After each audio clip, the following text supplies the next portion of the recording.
Today on MuscleCar, it's a big leap forward for Project Business Time, our 700 horsepower blown Pro Street Dodge. This Mopar goes from black to plastic to primer to pristine. Learn how to use your computer to make graphics for your ride and watch a herd of ponies run all over the Oklahoma plains.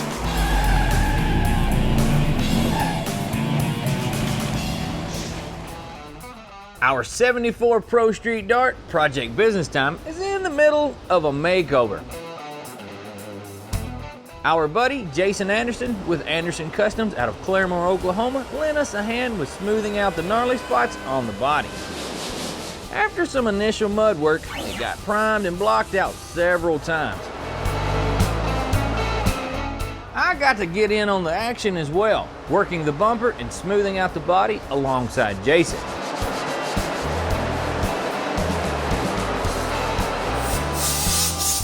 We try to always blow off the car while it's still in the prep station, so that the dust gets captured by our booth instead of our lungs. A piece of clean paper towel will help unseat any dust that's stuck on there, and gets our surface nice and clean. With it blown off, we're ready to start wiping old Business Time down. Our project for today is to get it dressed up in its new suit. And we're sticking pretty close to the rendering that our buddy Brian at Studio PCK did for us. The bright green, the hood graphics, the whole 9 yards.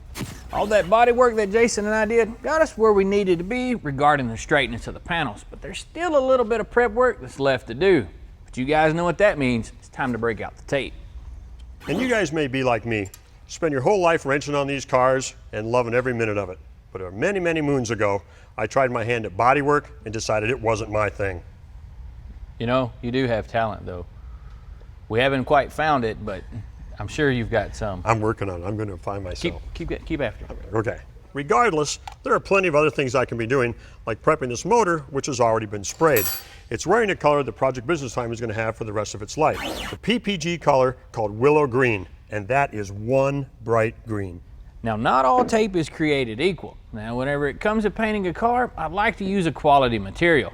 Now, you've probably seen this blue stuff before, and it's pretty good if you're painting your house, but it's not really designed for automotive paint. The masking tape that you want to use for this type of work has a coating on the top side to keep the paint and solvents from penetrating it and causing the adhesive to turn loose. When that happens, the next thing you know, your masking job is falling off into the floor, or whenever you spray up against it, the paint blows underneath. Now, you may have seen people use the old Sunday funnies to mask off a car. Well, does that work? Kind of. The problem with newspaper is, well, it kind of soaks paint up like a sponge. You can get blow through, or heck, I've even seen the ink get transferred onto the new fancy pants paint job. What causes that is the solvent inside of the automotive paint. What you need to be using is something like this. Real masking paper won't transfer any paint or ink for that matter, and it doesn't break down under all the solvents. Now, this stuff really isn't all that expensive. We picked this roll up for about 28 bucks from Auto Body Color and Supply. So seriously, guys, this stuff is well worth the investment.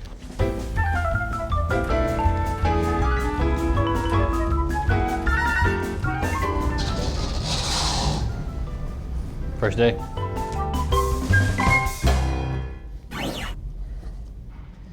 Now, when you mask, normally what people think of is what you're trying to keep the paint off of. But we're going to use it in another form. We're actually going to tape off the window holes and the openings of the doors. What that's going to do is to keep all this debris and extra old junk from the inside of the car from blowing back out on top of our fresh paint.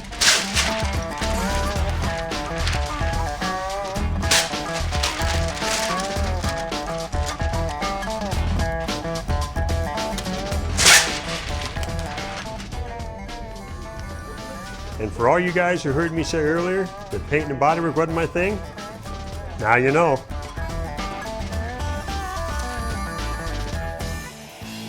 Did you know that the kind of reducer you use to paint your car can depend on where you live? Coming up, find out whether the weather is right for this type or that.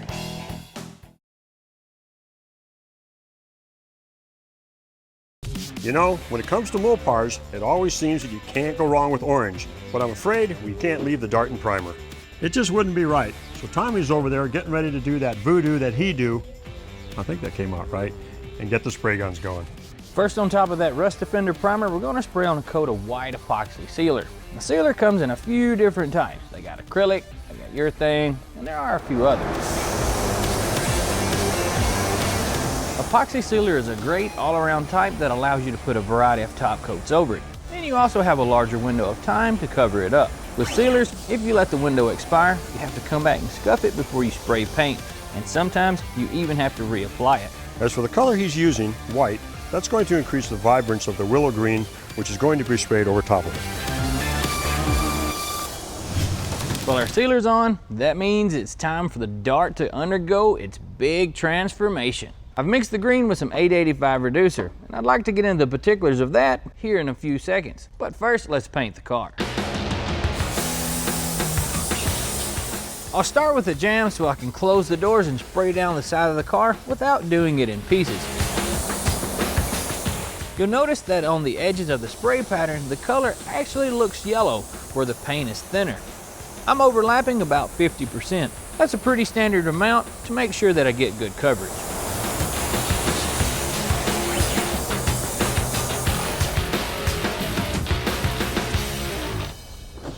Okay, with the green sprayed on our Dodge, let's talk a little bit about the reducer that I used. This is PPG's DT885.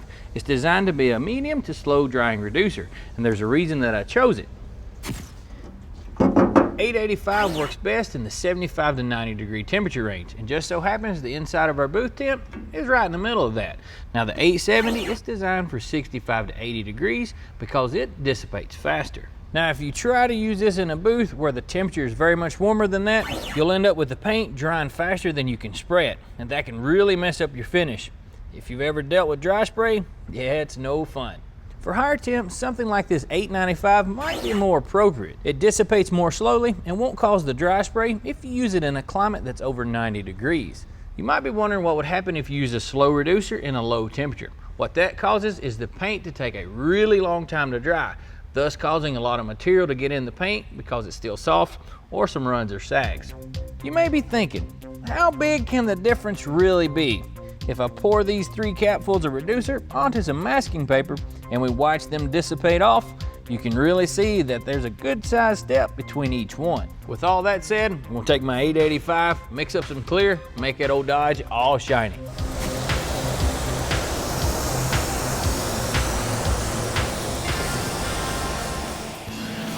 Make sure nobody gets confused about what you're packing under the hood with some in-your-face graphics. Then jump inside a GT350 for a few spins around a road course.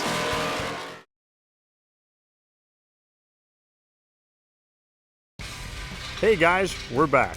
We put the hood on the Dodge and gapped it back up. It's already been sprayed black on the bottom. Now we've got to mask it off underneath and get it prepped for graphics. Well, now that we're down to the last 10% of finishing up the paintwork as well as everything else went, we got to make sure we're really careful.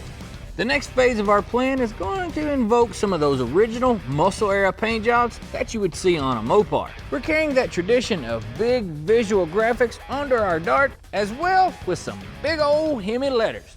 There's many different ways to go about making our lettering, and since the graphic on both sides of the hood is going to be identical, we also want them to be symmetrical. And one way to make that happen is to make a stencil. You can do an image search to try and find the type of lettering that floats your boat. We could also look at word processing programs and pick out a font that we like. Something that might look like this. You can take that image to your local print shop and get it blown up to any size you need. We've chosen to do ours in vinyl because it's easy to maintain uniformity when we put it on the hood. The $50 that we spent on this will easily save us a couple of hours worth of sanding and masking time. I'm going to flatten these out on the table and use some of our TV lights to heat up the vinyl and make it take that shape. It also works just as well to lay them out in the warm sun for a bit. I'll finish masking while it warms up. Take your time on this, invest some tape, see what you like and see what you don't like. Got a little tip for you. Whenever you're doing a two-tone or something like that, tape your jam seams off. And what that does, if you just took a piece of paper and mask over that, the overspray is still going to get back on top of your new surface. But if you tape off that jam, it can't come out of it. Now we can lay out the Hemi graphic with the vinyl stickers, being careful to make sure it's nice and straight.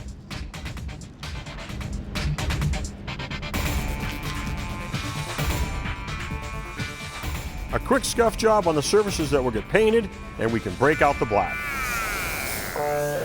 I'm spraying on a standard pure black. No blues, purples, or any other toners to be found. Some Flex and Flat Clear diluted down by about 10% with regular glossy clear will give us just the right amount of flatness. Then we can reveal our masterpiece to the world. Woo!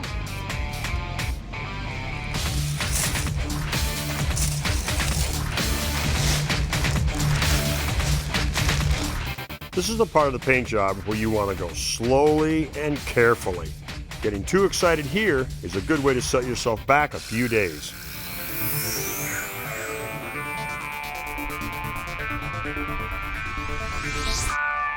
Looks like all that patience has paid off. The combination of those bigs and littles, That stance, and I really think we're onto something here. Coming up, see how a vintage Mustang Racing Club does it when they head to the racetrack.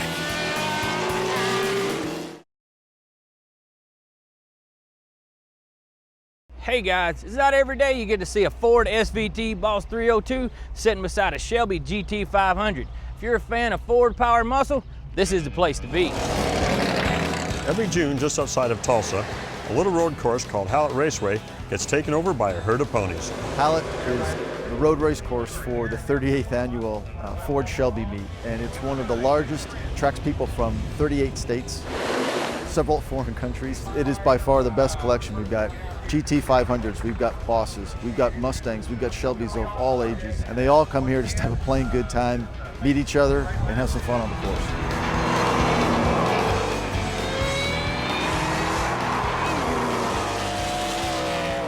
You ain't gonna see any bow ties or Hemis at this get-together.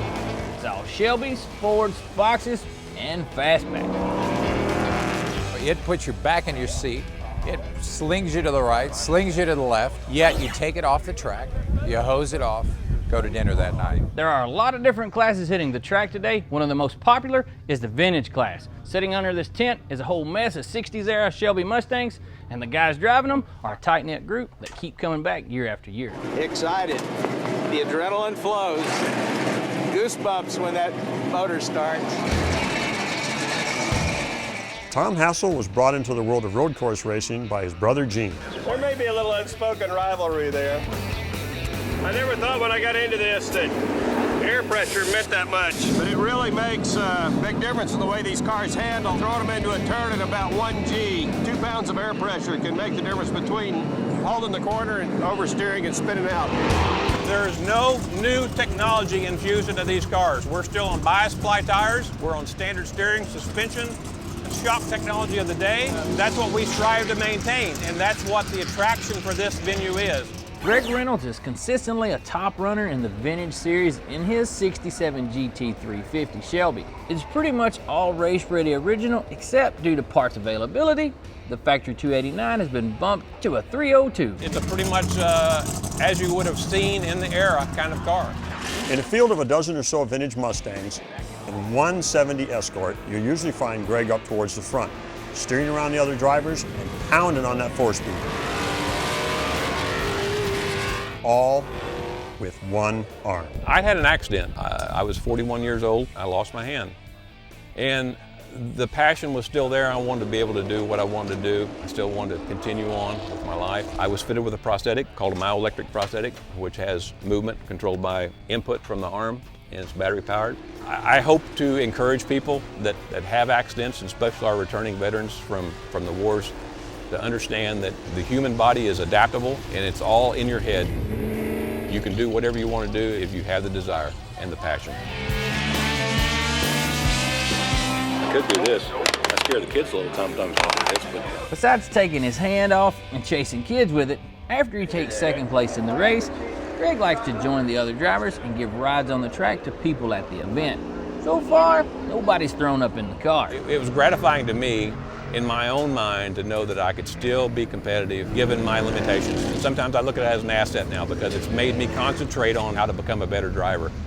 And to become a good driver, it's about seat time. It's seat time. There is no substitute for seat time. Well, I sweet talked these guys into like taking me for a ride. Got to put this helmet on for safety. Try not to pee. Tommy's in the capable hands of Eddie Kahn, a Ford SVT engineer. They're going around the raceway in a 2013 GT500, which we discover is a whole different world from those vintage cars. But it's nice that they have the option, though. Yes, and that's the reason we wanted to do, because not everybody want to have the extra weight in a vehicle. This thing is quiet enough that you could just about have a cheese sampling party in the car at 120 miles an hour. If only top hats would fit over the racing helmets.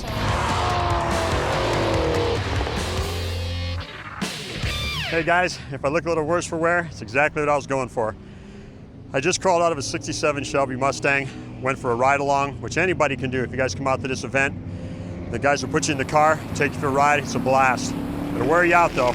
We'll see you next time. Later. If you've got any questions about anything you saw on the show today, log on to PowerBlockTV.com.